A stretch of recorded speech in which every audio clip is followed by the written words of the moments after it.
Well, this is a session we've been looking forward to all day, and it's one of the highlights of the Nimitz Conference, where we basically bring the panelists up and turn it loose for the audience to ask their wonderful Q&A. And in fact, I want to start by commending all of you. We've had just absolutely wonderful questions all day long, and we appreciate your insight and your patience, and basically the way you've conducted yourself all day long, and I trust you'll continue that way, and if you don't, I'll say something about it.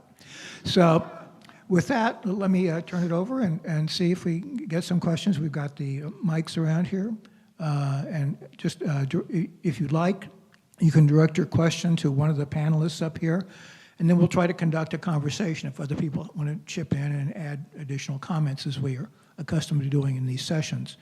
So with that, let's have at it. Thank you. Good afternoon. Thank each of you for your informative and entertaining presentations. Very wonderful.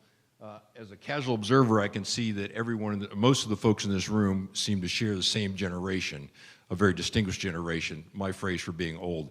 And we're all obviously fascinated in the topics you've shared with us today. How do we get your topics connected to the younger generations?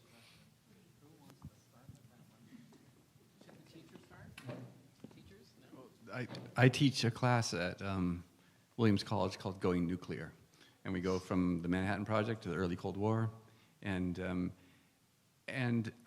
one of the things I do hear from my students is I never knew anything about this. Like what they get in high school is very, very superficial, and they're grateful for it. Yeah, and they also see the relevance of understanding this to contemporary situations. Yeah, I can echo exactly what Jim just said. I can say almost every single time I give a talk, whether it's in a bookstore or it's at a university, I get teachers coming up to me, or they write me through my website or something along those lines, and these are high school teachers more than university, and they say, we don't teach this, and we don't have time in our curriculum, and where can I go to get resources? Where can I go? Because if I can squeeze this in, I think it's really important.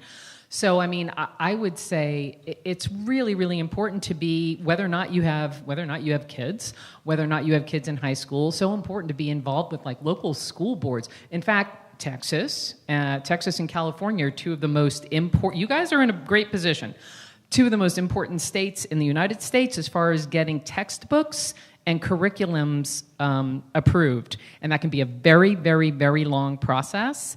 And I think anytime you can bring a nonprofit, a foundation, a university, concerned individuals in and say, hey, let's teach this too, then by the time they get to, Jim and Francisca, they maybe know a little more. So that's what I would say, but I see the same thing. I mean, for me, teaching Japanese history on the college level, it's Hiroshima is a topic that most of my students really honestly don't know very much about in terms of victims. So I do confront them with videos. I had the idea of doing that here, but didn't. And every single time there are a few students who end up crying. It is such a heavy thing for them to face. So then I'm in a business to manage that kind of emotional impact and to be aware of what it does to this generation and how people deal with it differently. But when my kids were in high school, I talked to the history teachers and I shared some of my resources with them. I don't know whether that was to a lot of avail. So we go on. I mean, it's a topic that it's part of history, and it's not going anywhere. And even though I sometimes get tired of having to spend so much time on just doing basic education on what happened in those cities, when I'd rather go, to greater heights, of mine, you do what you have to do. And let me just say that one of the things that I see a certain degree of switching. I mean, we've been so incredibly Eurocentric in U.S. education concerning World War II. and that's endured now, we're approaching 80 years.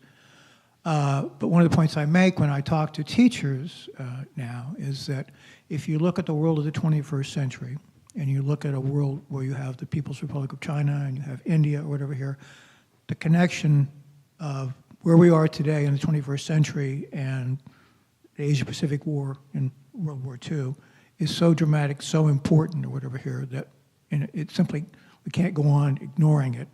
And I'm hopeful that we'll see some groundswell of change about that. And basically, if we don't do it in the formal educational context, where are they going to go to get it? They'll go online, and there's a wide spectrum, shall we say, of what's available online in terms of education or whatever. That was a great question. We do have an online question over here. This one is for James. What is the estimated count of radiation casualties in Japan to date? Yeah, that's a tough one. So the numbers you usually hear are in terms of deaths is Hiroshima 140,000, Nagasaki 74,000, and that's up to December. Now, in terms of the estimated deaths from radiation sickness, it's hard to determine because it's still being counted. So you had certain types of cancers that people suffered in the first decade, but then other types of cancer came later, decades later. And so that's why in my talk, when I talked about the idea of the Joint Commission being a spot check, it really was, because the ongoing effects have been documented for decades, and they still are. I mean, it's the Radiation Effects Research Foundation is still studying the effects of radiation on Hibakusha. And I'm actually, my new book is going to be on Nagasaki, and I lived in Nagasaki for a semester, and I interviewed a number of Hibakusha. And I would have experiences like this. I interviewed a guy who was just an infant when the bomb was dropped on Nagasaki, and he talked about how in his 70s, he was fearful that he was going to get cancer because of the exposure he got when he was just a child. So it's not an easy number it's not an easy thing to put a number on. Yeah. And it's not just the effects of radiation in Japan that we're still counting. It's also the effects of radiation in the United States when they implemented and I'm blanking, I don't know if any of you guys remember the name of the program, I think it was under DOE, to actually give reparations to some people who actually suffered from various, do you know the? EEOICPA. Look at that. Say that again, because I'm not going to remember that. Rich skipped me on the first question, but it's this in the one back, I would it's like in the to speak back to of a my, little bit. yeah, So it is in the, I do go into this in my book, and I'm sure other people do, and it's in the back of my book. That created a groundswell of folks coming out saying, "Oh, wait a minute! My parents worked in Hanford. My parents worked in Oak Ridge. My parents were in. I was born in. I was in some of these places, and this person had this kind of cancer. This person had this kind of cancer, and it's a very, very long. It can be a very long and difficult process. I talked to a number of people when I was doing interviews for the book who went through that process, to get these funds from the government. So that's still going on today. So yeah, it continues. So yeah, I need to confess something first. I'm not a health physicist. And we've been using a lot of phrases and terminology today that kind of play into that profession. And so, we've heard stories. I think, Francisca said that she was not a storyteller, but she is. And it's important to get these various perspectives. And so I will speak to this a little bit as a non-health physicist from a technical perspective, so putting that out there. It is, and I think James alluded to this, this is difficult to pin down because cancer is with all of us in one way or another. Approximately 40% of the population is going to develop some kind of cancer at some point. So there's a lot of it out there. And there are people at the National Cancer Institute who really specialize in this type of thing. So the numbers that I'll give, going back to the original question, I'm going to give you the source that I have also. And none of these sources are perfect and complete because of the nature of the problem. The number that I use for the fatalities with Hiroshima and Nagasaki, and again, you know, after hearing stories like we just heard from Francisca, it is even more difficult than usual to talk about these things in clinical terms. You may have noticed that fan was signed, that was shown by Ashley Otterson. Otterson led an important study. There are various studies that have a wide range of estimates, and that's because they essentially ask different questions, like what's the most likely number of people who were killed? What's the most plausible number? You know, what's the highest number? Otterson and his team concluded that about 40,000 people were killed in Nagasaki by mid-November 1945. Beyond that, it gets more nebulous. So that's a minimal number at 40,000. Similarly for Hiroshima, I believe that number is about 65,000, something like that approximately. Again, you can consult the report. I can provide you with the report if you don't have it. Take those as the minimal numbers. It would have gone up. Now, my understanding of the health physics literature pertaining to cancers among survivors of Hiroshima and Nagasaki. Remember, a large percentage of the population is going to develop cancer at one point or another. This is all, it's all about probabilities because you don't have a complete case data for any person involved. Of the survivors, again, my understanding of this from the health physicists who have looked at this, there were about 18,000 expected cancers within that cohort. That's just looking at it as a percentage. If we took this room, you know, what percentage, just statistically speaking, would that number look like? And so there were about 18,000 expected cases. The people who looked at this over several years concluded there was an excess of about 990 cases. So about 1,000 extra cases beyond the expected 18. And it's difficult because every cohort is a little bit different. But that's a pretty significant, statistically speaking, that's a pretty big jump, an extra 1,000 on top of 18. So it is a difficult issue. I think that's what the most current literature is, but as James said, this continues to unfold. There's going to be different techniques at looking at it statistically and from other fields of science. But I guess that was my take. And also, if there's, I need to be quiet because I think there's more questions. And Francisca, I'm not going to talk about Trinity now, but if there is interest in that, we can talk about what that science looks like as well. Sorry for going so long. A couple of things. One is a shout out to Kate Brown at MIT, easy name to remember. Plutopia, I think, is one of her books. She does absolutely phenomenal work, scientific but social too, on Chernobyl and on the Russian programs and reactors. If you are interested in that, she talks to survivors of the nuclear programs, all secret in Kazakhstan and so on. So not just Chernobyl, but she is absolutely phenomenal to read if you're interested in this. But the other thing I wanted to say is, since it's my job to kind of broaden everything out, I think what caught me the most is the realization that the decades of nuclear testing everywhere in the world. I think there are 2,700 or so nuclear tests between 45 and 98. Does that sound about 2,000. The U.S. did a little over 1,000. The Soviets did close to 800, and then other countries as well. Globally, it's about 2,700 something. There's a fantastic, I don't know what you would call that, kind of an animated map timeline. Right. It may be called Nuke Map, where it shows all of the detonations in sequence. It's with sound, but it's basically a world map, and then it has a timeline, and goes by a month, and then by nation, and you can see where and when those tests took place. But the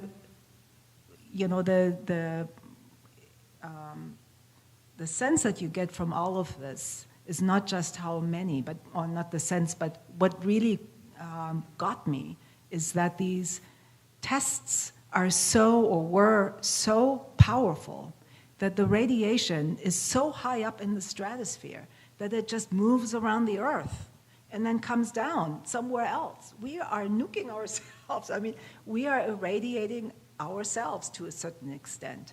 So it's not even the place where there was an explosion or the place where there was a nuclear reactor, the downwinders. Obviously, that is much, much stronger. But the fact that it's everywhere and that all of us are part of this, that kind of more global perspective, to me, that is really frightening. Richard, I wanted to turn the question that you asked to the students back on you, and that is, as someone who was in the military, someone who has a background in law, how did you get started on your research and your writing? I fell in with evil companions. They're called historians. When I wasn't playing baseball when I was a kid, I was reading. My parents sometimes complained about that.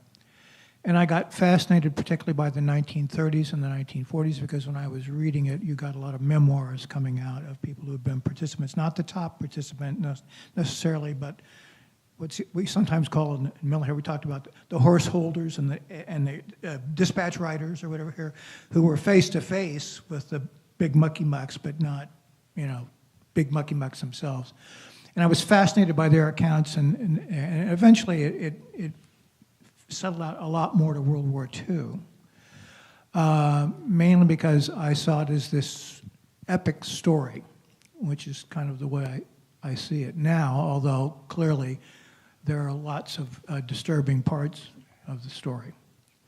And that's how I got started. And then when I got into law, which in my view is an extremely effective way to train to do history, if you're dealing with witnesses and testimony and documents, because you're rigorously trained about how to assess credibility, and if you actually practice and get the actual ability to deal with witnesses and documents or whatever here, it really sets you up, I think, very well to do rigorous history, which means that you've got to really not only look at your sources and interrogate them as to what credibility they have, and above all, what you learn, in my view, is that before you go off to write something, you gather all the evidence and then you see what it is telling you, not that you have preconceptions about what you're going to find when you get in there. And one of the delights of the work is that basically, as one of my colleagues aptly puts it, what I found when I was looking for something else, that you, by definition, some of the great things you find, you have no idea they're out there until you go in and do your research. And one of the areas, I won't go to that story or whatever here, but that's sort of that's sort of where I am. And the other thing I found over the years is working in this field is there's a lot of wonderful colleagues you have out there, and when you work in it for a while, and I'm very fortunate in the network of colleagues I have, I can exchange ideas with, get ideas from. And above all, when you write something up and you want someone to look at it with rigor and critical eye or whatever here, you can find someone to do that. Some who are more happy to do that than others. But you value all that stuff. So thank you very much for that question. All right, I saw the gentleman in blue up here put his hand up first, and then I saw yours back here next. We've talked about Project Y. I believe Project X was Oak Ridge, right? All right. So who among you would like to take on talking about Project W, the science and the program? I can recommend another book. All of these topics are so, we all enjoy talking about it. I think all of us could keep talking about this, like Francesca said, for days. But we're really just scratching the surface. And as I pointed out, and others have as well, there's so much that hasn't even been looked at yet. Thousands and thousands of documents. There was a, oh my God, I feel so bad, I'm going to totally blank on the title of this book. There was a wonderful book written about Hanford. Nuclear geography. Nope, that, I don't know. The Apocalypse Factory. Thank you, because by Steve Olson. I actually reviewed that book for the New York Times. I was lucky to see it before it was released. It's a fantastic book. So yes, thank you. It's a wonderful book, and so that's a great way to look at The Apocalypse Factory, and the author is Steve Olson. And he is actually on the board of the American Museum of Science and Energy with me. And it's a fantastic book, and that is a really interesting way to dig into Hanford, which is, again, all of the Los Alamos and Oak Ridge, the three main places, and Hanford are all very different. There are certain similarities about the compartmentalization and security and badges and all those sorts of things, but who was there and why and who was allowed to be there, and there were some amazing people who were only in one place and not in another, so you just get a whole other look at the history. So that's what I was, and what was the one you also mentioned? Geographic? Nuclear geography. I'm going to read that one. I know that one. Great, and there was somebody on this, there we go, Kara, right there. Hi, question for the whole panel. I think when a lot of Americans talk about the bomb, we're conflating two events, two decisions, two separate processes. And I wonder if you could speak to the ways in which maybe the people who participated in the Manhattan Project thought about these two events and two decisions separately or together, maybe the way it's remembered in various countries or presented to the public, but to try to separate what is often, I think, two conflated events. Oh, gosh. You're saying Hiroshima and Nagasaki. That's what you mean, yeah. Well, the title of the book I'm working on is called Remembering Nagasaki, because I think it's often forgotten that we often talk about Hiroshima, but 3 days later, a bomb was dropped on Nagasaki. And one of the great things that Steve Olson does in his book, The Apocalypse Factory, they processed the plutonium that was made for the Fat Man bomb that was dropped on Nagasaki. And to his great credit, he follows that to Nagasaki and talks about Nagasaki. There's several chapters on it, which is quite good, and he does a good job with it. So I think you're right. It's often as though we dropped a single bomb, right? We talk about the bomb, and I think in many important respects, Nagasaki is often overlooked and forgotten, which is one of the reasons I'm interested in it, but I'm interested in it for a number of other reasons as well. And the one I would just add and let other people talk is that the responses in each place was very different. You'll have to correct me, Francesca, if I get this wrong, but I think the Japanese is Ikari no Hiroshima, Inori no Nagasaki. Hiroshima rages, Nagasaki prays. And it's indicative of very different responses to the bomb. And I think maybe one of the reasons is that Nagasaki is also not remembered so much because their response was not characterized by anger and political protest and political activism and so forth. It was a quieter response. And and so I think, then one last thing I would say is that it's been mentioned a number of times today, but the issue of compartmentalization is significant, such that you have these places that often people didn't even know about the other place, right? And so that they were separate and so forth is exactly right. I mean, that was, in my own work, Stafford Warren was, he was situated at Oak Ridge, and he wasn't even allowed to go to Los Alamos at first. They finally had to lobby to give him permission to come over to Los Alamos, but he didn't even know about it, was separated from it. And so another example of the effects of compartmentalization is this kind of clear separation.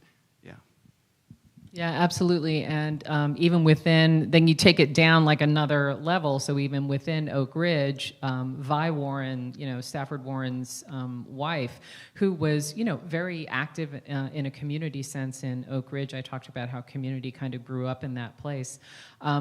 Who they could, I mean, obviously he couldn't, it's not as though he could actually talk about what he was doing with other people in Oak Ridge. So the compartmentalization was on this incredible scale.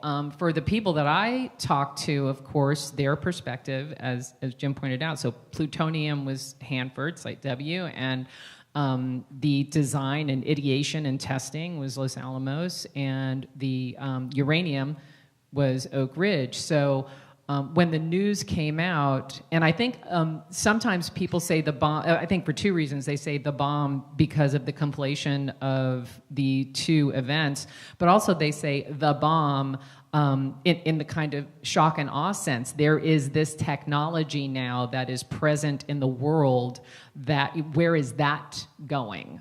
So the bomb is the idea of this technological advancement. But you know, in Oak Ridge, the people I talked to who were, you know, primarily not decision makers, although some of my women were scientists and figured out what was going on before it was, you know, necessarily announced. Hearing Oak Ridge mentioned when, you know, Truman was talking about this event, and then all of a sudden, you know, they're so secret and so hidden, and all of a sudden there are journalists like running around town, and it was a big shift for them. So they were always very focused on very focused on Hiroshima. That was a big part of the conversation there. Since you asked about people who were actually involved in the development, they certainly knew about Nagasaki, and VJ Day, as it was called, was certainly, you know, celebrated in Oak Ridge the way it was celebrated in many places. And then the understanding again, it's not as though when this announcement was made, suddenly people like Colleen knew exactly what they were doing. So much still remained and remains a secret. So the understanding and impact and relationship between Hiroshima and Nagasaki, that was kind of a developing, that grew as well, even for the people who were involved, especially people who weren't necessarily in you know, kind of high-level decision-making positions. Again, it's a matter of what level you were talking about.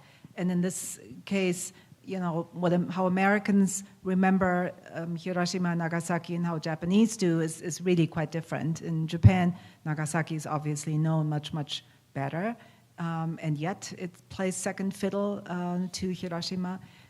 But you know, when you look at the local level, and I think it's true in both cities, that there was this split between the victims, the survivors, and then the politicians who were responsible for getting those cities rebuilt.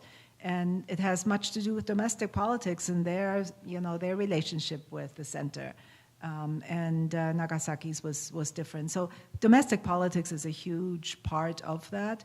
And then another one that I think your new book will, you know, write about in great detail is that how memory unfolds has also to do with what came before. So the kind of the histories of these cities. You know, Hiroshima was a military city and a castle town and so on.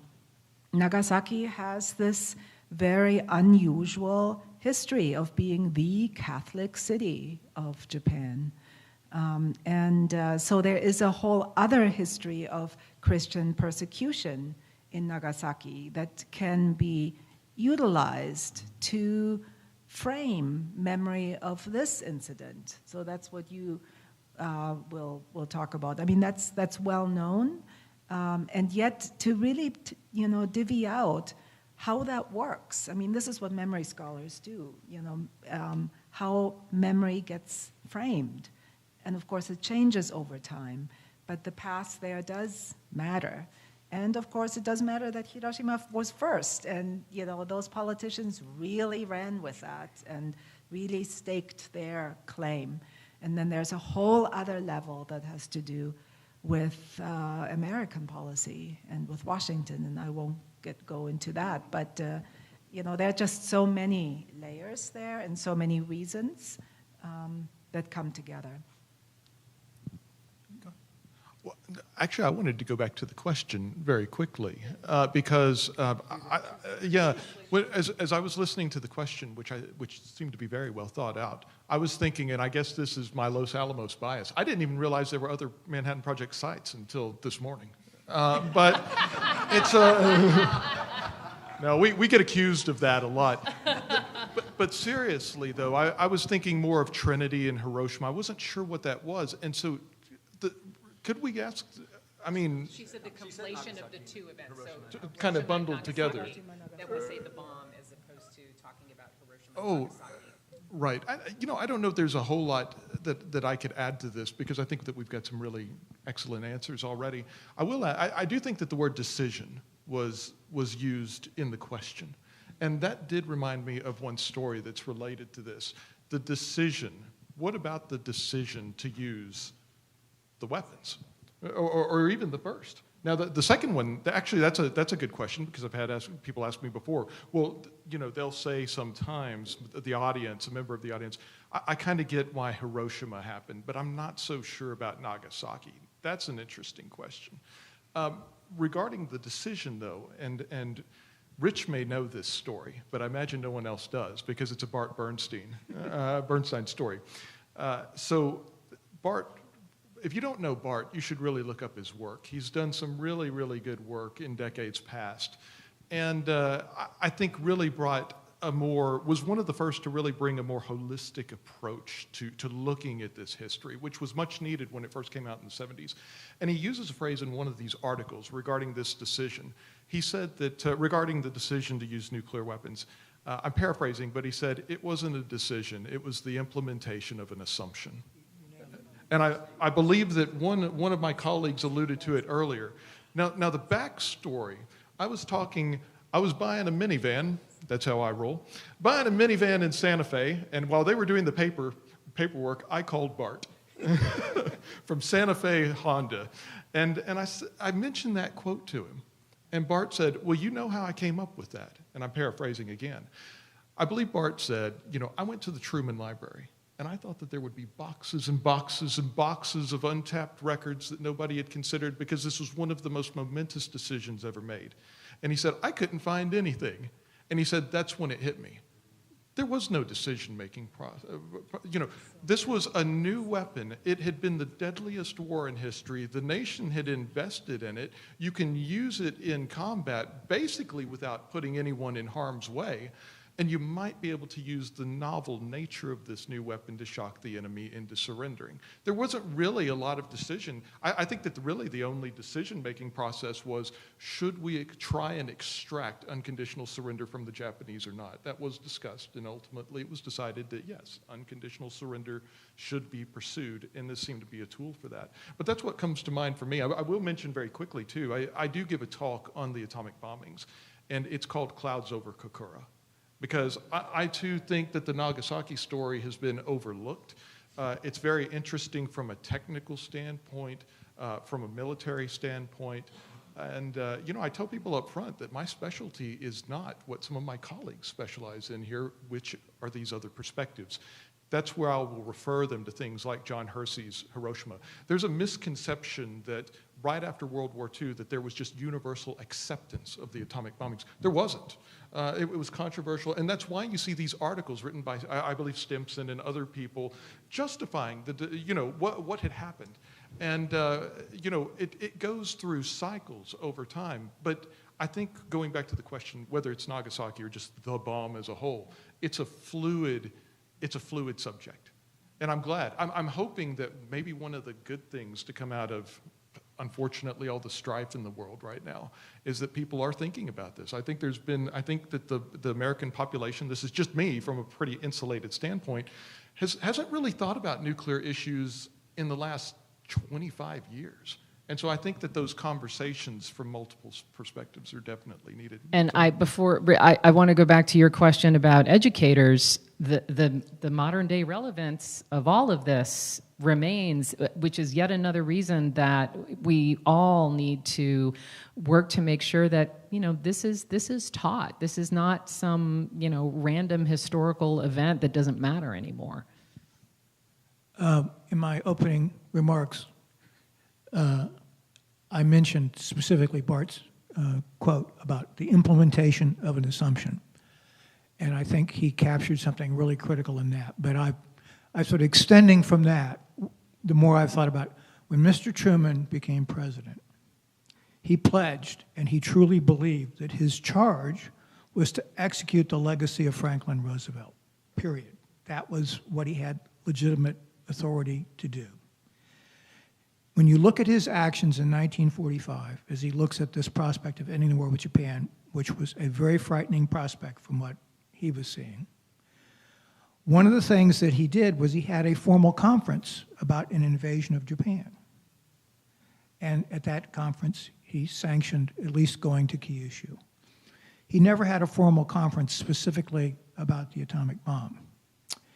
Now, General Groves called Truman, he was like a little boy in a toboggan, that this was all going to take place, that he didn't have to intervene. But the way I see it, if you were Mr. Truman and you believed that your charge was to execute the legacy of Franklin Roosevelt, and there was no one who could tell you with any authority that Franklin Roosevelt would not have used the bomb had it been available, why have a meeting? Why consider it? The other thing is the absolute contingency of events then, which is almost totally obliterated in the post-war literature. I mean, they didn't know for sure how all this thing was going to end. And when the original order, well, actually, there was not going to be an original order as we know it. General Spatz, the senior Air Force officer, Army Air Force officer in the Pacific, basically said, I'm not going to do this without a written order. I'm not going to kill a lot of people, because he was troubled right from the start with this. So they issue an order, and the order says, you'll use atomic weapons after, I believe it's August 3rd or something like that, August 2nd or 3rd, after the Potsdam Conference is over. But you'll notice there's nothing in that order that says you will use one bomb or two bombs or three bombs. It's open-ended in terms of those original orders. And you have the Hiroshima bomb and the Nagasaki, both of which are highly contingent upon the weather, because it's, that's the season in Japan where you're not going to get good weather. They get the Hiroshima bomb out. They're planning originally there's going to be a larger interval. Then they get the weather forecast, and then decision is made on Tinian to rush to get to the Nagasaki bomb.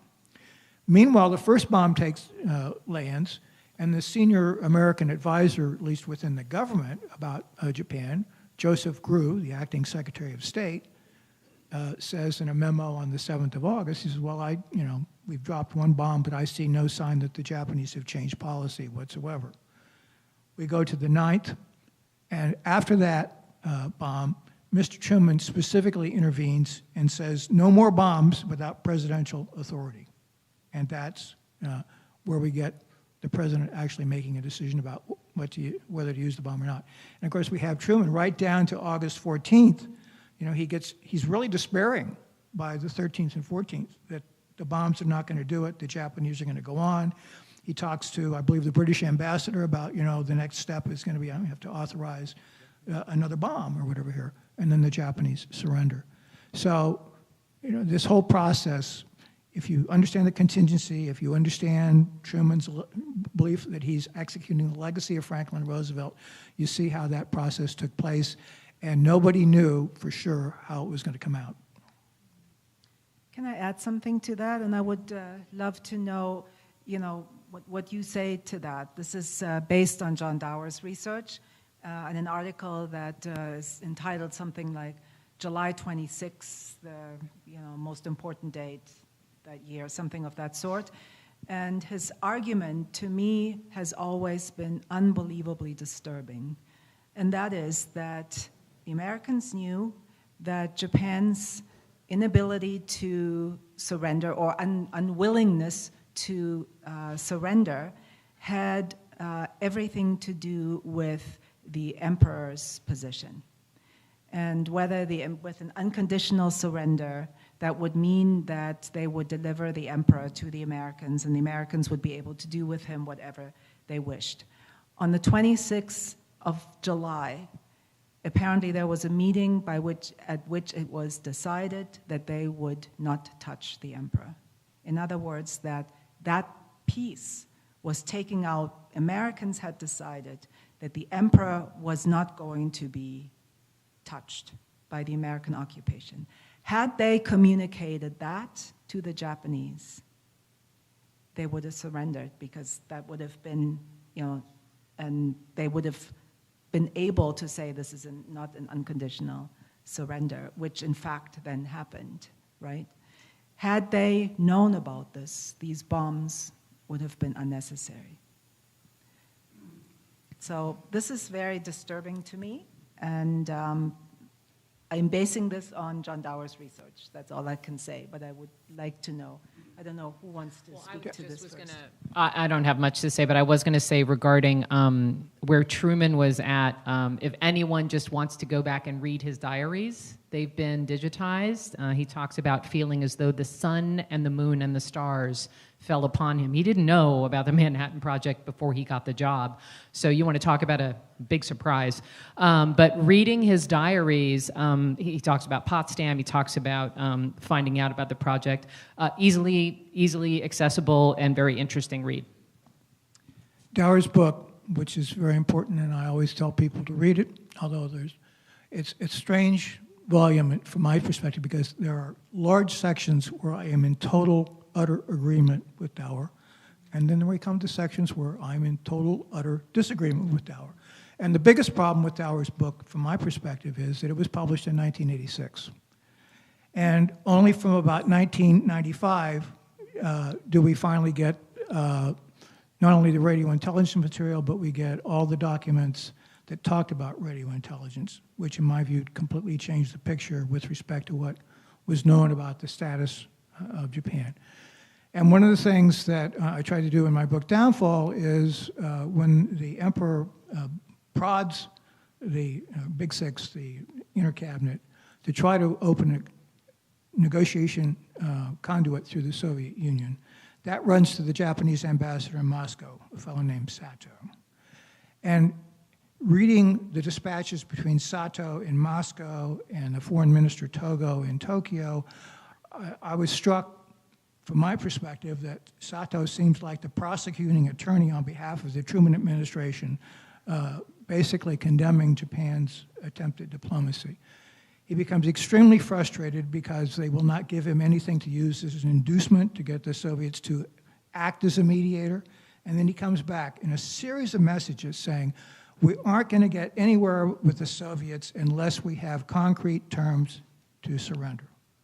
Terms.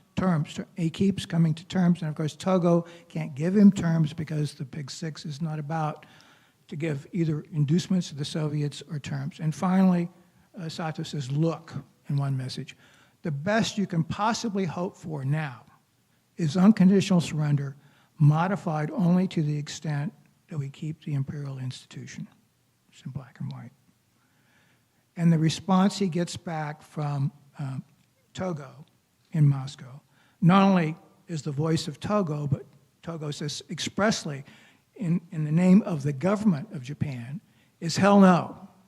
That won't go. We will not accept that under any conditions. Unconditional surrender is totally unacceptable. He doesn't even say a step in the right direction would be providing for some retention of the imperial institution.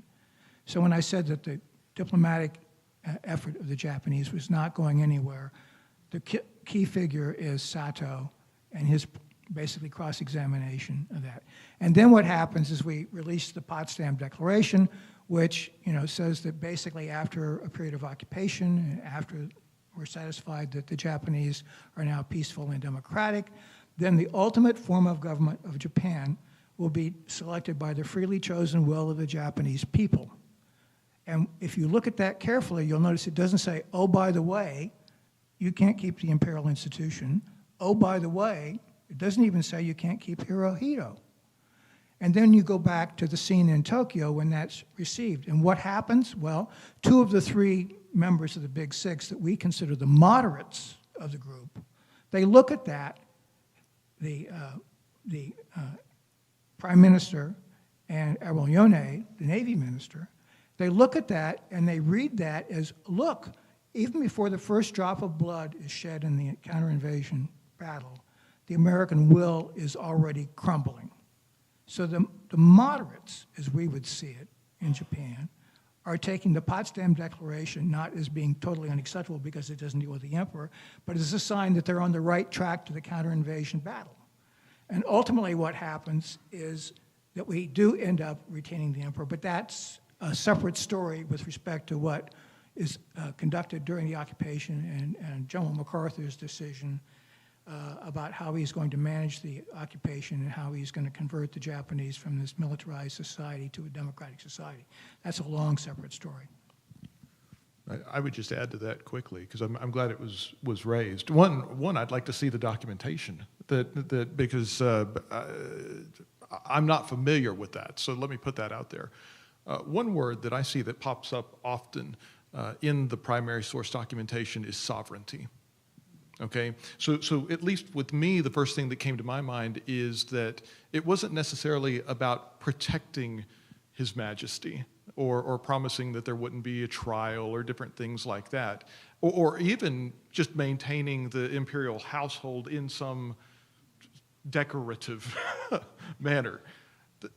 Even after Nagasaki, I believe that the first deal that was proposed after Nagasaki by the Japanese to the Secretary of State said, you know, I'm going to paraphrase it again, but basically said, okay, we're fine with what you're saying so long as it does not compromise His Majesty's prerogatives as sovereign. As sovereign ruler. Right, and sovereign's a really significant word there.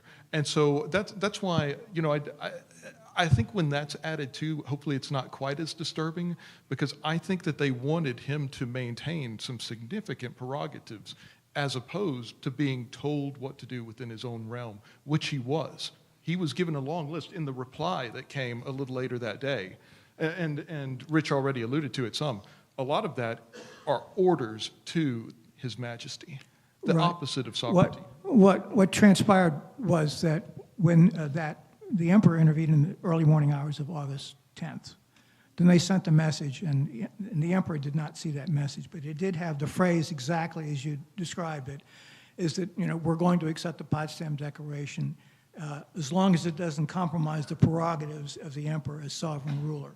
And the American Japan experts immediately picked up on that and realized that what the Japanese were effectively demanding with that was that the emperor would be supreme not only over Japan but over the occupation commander.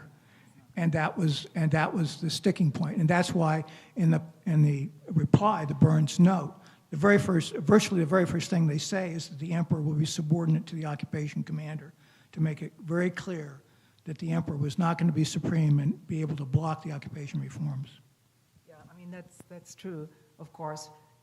But apparently in Washington, they had already made the decision to not put the emperor on trial, which is another thing. And that had, you know, partly to do with, you know, speaking to the Japanese and when they would surrender. But the other thing has to do with the other allies, especially with Australia. Australia was dead set on getting rid of this emperor, hanging him. And so were the Brits and other, you know, the Commonwealth countries. And it was the Americans who were always, no, let's keep this emperor. We need him for the occupation. And that's how it then was. But they really had to fight in the first year or so to bring that about. So it was mentioned before that we're all historians and some of us are philosophers, but I'm actually a sociologist, and I want to introduce a sociological argument. There's a pretty well-known French sociologist named Jacques Ellul, and he wrote a book called The Technological Society. And one of his arguments is that ours has become a technological society. His defining notion is the idea of technique, that it's become a dominant paradigm, both in terms of the gadgets we use as well as our mindsets. We think technologically. And he says one of the features of technique is if we have a technology, we will use it. And so I want to go back to the quote from Groves. Groves said of Truman that he was like a little boy on a toboggan, and meaning that he didn't really make a decision. He was just going along for the ride. And I do think there's a kind of social dimension to this, that the power of technique is if we have something like this, we will use it. And just a couple other quotes. I mentioned the Alsos project. Sam Goudsmit was on it, and he and Furman get into Strasbourg, they learn that Heisenberg and the German physicists weren't even close to having a bomb, and Sam Gaussman's super happy about these. He's like, fantastic. They don't have a bomb. Our reason for doing this is over. We're not going to have to use a bomb. And Robert Furman looks at him and says, Sam, you don't seem to understand. If we have a bomb, we will use it. And another quote comes from Oppenheimer himself. He said, the use of the bomb was implicit in the program. We're building this thing, we're going to use it. And I think that social factor, I know it's a bit amorphous, you can't pin it down to a document, but it's a real thing. And I think the kind of force of technique was one factor that played into our decision to use the bomb.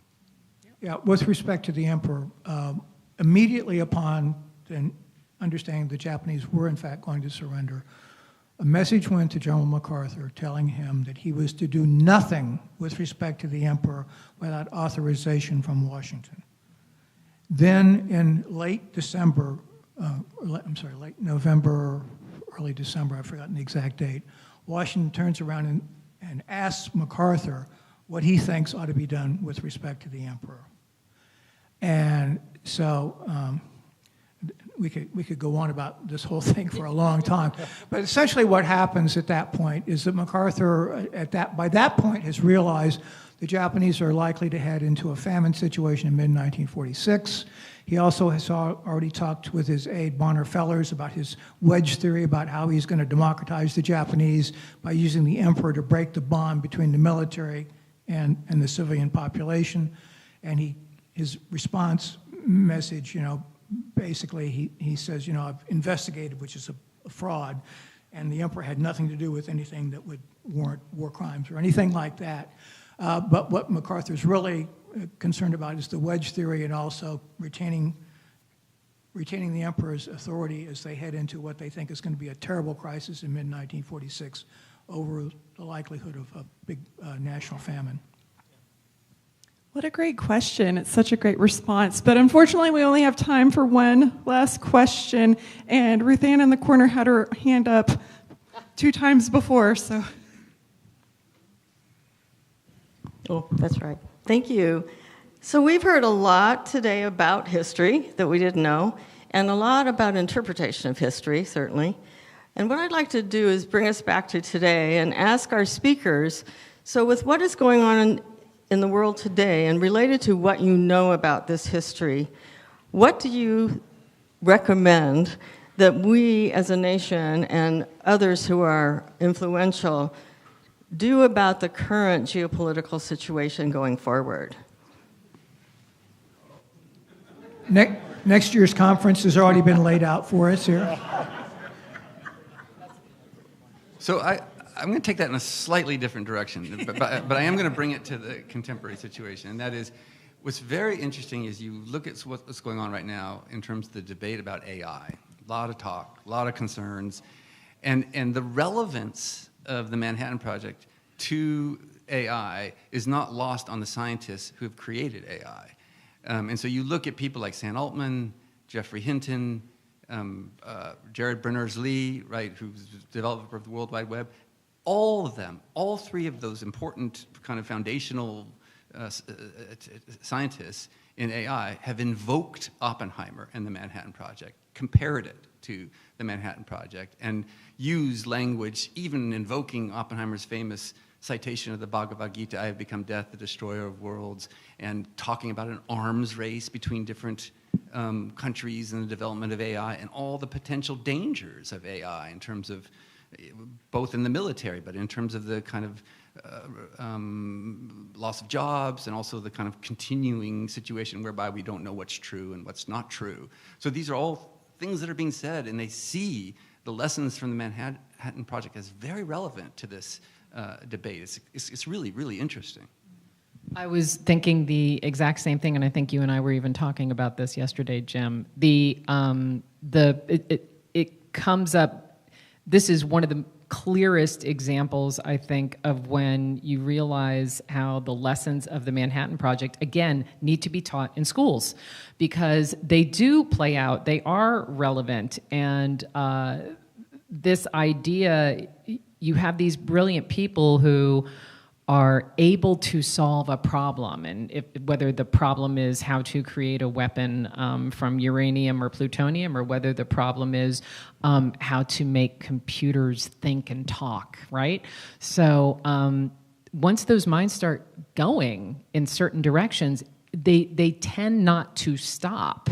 And there's a problem and they want to figure it out. There's a problem, they want to figure it out. And it is you have people who were directly involved in the early development of AI who initially were, fascinated by it and very into it. And then many of them have come out and said, we need to pump the brakes here for a second. We're not thinking enough about where this could lead. And as far as I can tell, I keep getting asked to use AI every time I open my computer. I always say no, because I don't want Skynet to come and get me.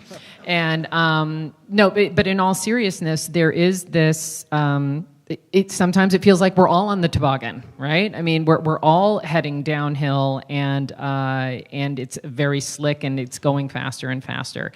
And I really think one of the things that encourages a pause and reflection and thinking is education. And you can't wait till somebody decides to be a history or a sociology or a philosophy major to start thinking about these things.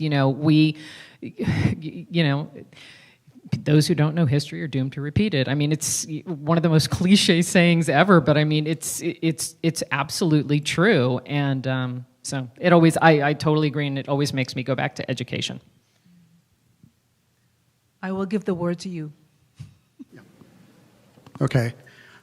Rich Frank may be able to help me on this. Were you at the 1995 symposium at Trinity University? Oh, yes, indeed, you do. Okay, all right.